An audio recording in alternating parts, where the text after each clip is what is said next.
This is a nation whose heritage goes back to people who climbed into a boat. They didn't want to. They went sailing off into the vast sea, having no idea where they'd end up, even if they would get there. Half of them died, and the half that lived, to make the trip, they were afraid they were going to be eaten by the Indians. Man up. This is the country that fought the British, broken, hungry, barefoot, in the dead of winter. Martha Washington came to make people shirts because they didn't have pants and shirts. And yet, somehow or another, we won.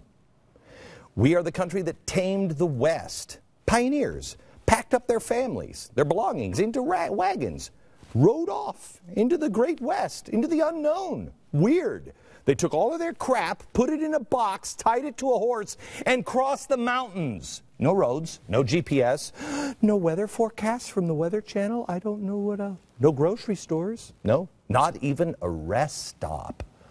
But there were areas where we could stop and take pictures, right? No, nothing. Nothing. Just grit, determination. That's what they had. Everything else, they were crapping in the woods and wiping themselves with leaves. Imagine that. Now imagine what those people would say about us today and our toughness and our resolve. The people who survived the Dust Bowl, you know them. They starved because their farms were buried in dirt. Apparently too much dirt is a bad thing. What would they say about us? Today, I actually received, in the middle of the radio show, an email from the Snow and Ice Management Association, who knew that even existed, giving me the top 10 tips for walking in the snow. They thought that I should bring you that news. I'm not going to. Because if you're not smart enough to figure out how to walk in the snow, one of their tips was look down. Another one of their tips, I'm not making it up, was look up. If you're not smart enough to figure that out by yourself, I want you to freeze to death in the snow. I do. Now, if there's something psychologically wrong with you, I want to help you so you get you inside. But if you're perfectly normal, just dumb enough to go outside without shoes or socks or a coat, and you have no idea how to walk in snow, and you're 30 years old, I hope you freeze to death. And I say that with all the best part of my Christian heart that is currently working today. We are a country that is snowed in for 2 days and panic begins to settle in. And the guys on television, Snow Crisis 2013, we'll all remember where we were when we couldn't make it to Starbucks by the end of the day. I just can't survive another minute without my Cafe Grande Crappuccino. Who set sail on the ocean blue? Well, not me. That sounds scary, but it does sound like a nice color blue. Could we get some accessories with it? No. This is how wimpy we have become. There was a woman who tried to get onto a plane with a stuffed sock monkey. The monkey had a 2-inch gun. TSA stopped her because that shouldn't be allowed on a plane.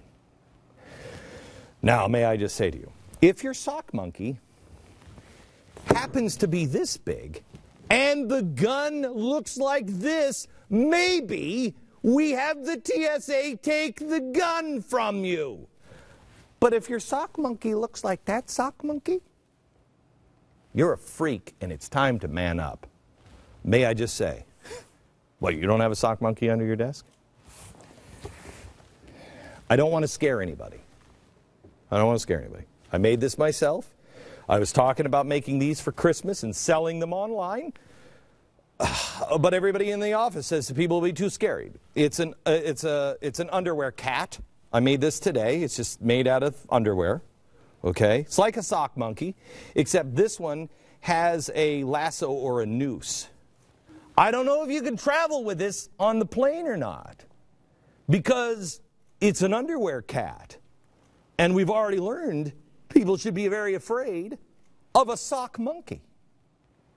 They've never seen my noose-carrying underwear cat. We are a nation terrified of sock monkeys with a gun. Oh, and something else. Jesus. Apparently, I have to report to you today that Christmas is not the most wonderful time of the year. It is apparently now the scariest time of the year. Disney now is eliminating Jesus from Christmas. Isn't the first part of the word Christmas his title? Pretty sure. They didn't want to mention Christ in a Christmas show because it might offend somebody. Well, actually, that's the non-bullcrap answer. Their bullcrap answer is they're just trying to cut it out for time.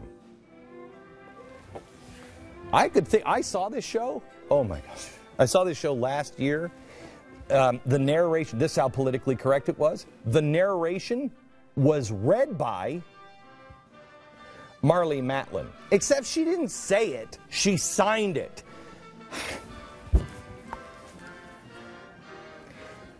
You could cut a lot of things out of a Christmas show, but I don't think that you would cut out the Christ part of that, because that's the whole story. And so they wanted to cut, I think it was like 200 words out of it, and it was just all the stuff about, he came, he was born, he conquered, and he rose again. Okay. All right, that's good stuff. That's good stuff. And they did it because they had to cut out, 2 minutes? Really? Huh. Because I've stood in there really long, obnoxious lines, I don't think they care about 2 minutes. Wimpy factor number 432. Two little girls just got booted from a grocery store in Vancouver, Washington, because, think of this, they wanted to sing Christmas carols and give a warm, quote, fuzzy feeling to anyone who walked by, end quote. Are you kidding me? Higgledy-piggledy singing songs about Christmas? They were told, thank goodness, by store officials they might offend someone. But, thank goodness, we at least have the brave men and women running our military. Oh, sorry, they just caved too. They shut down a nativity scene at Shaw Air Force Base in Sumter, South Carolina, because a group of atheists allegedly complained about it. They had a call. We have a call. Somebody's offended by the sleigh. Oh, sucks to be them. Can I ask the people at the Air Force, you're this scared over a nativity scene? Can I tell you something? You are going to be freaking out when you're like in the plane upside down. Have you watched Top Gun? Because that looks scary. Maybe a few people in our country need to talk to Deborah Sampson for a little inspiration. She's a woman who disguised herself as a man in order to fight with the Continental Army in George Washington. After getting wounded in the battle, she went home, of course, and cried. I hurt so bad. No, she didn't. She operated on herself, and she removed one of the several musket balls out of her thigh with a penknife, and then she sewed herself up with a sewing needle. And then she went home and cried and recovered for a while. No, she didn't. Then she got off her butt and she went back into the battlefield and continued to fight. You think she's going to curl up in the fetal position and cry herself to sleep because there's a nativity scene on base? Man up. Man up.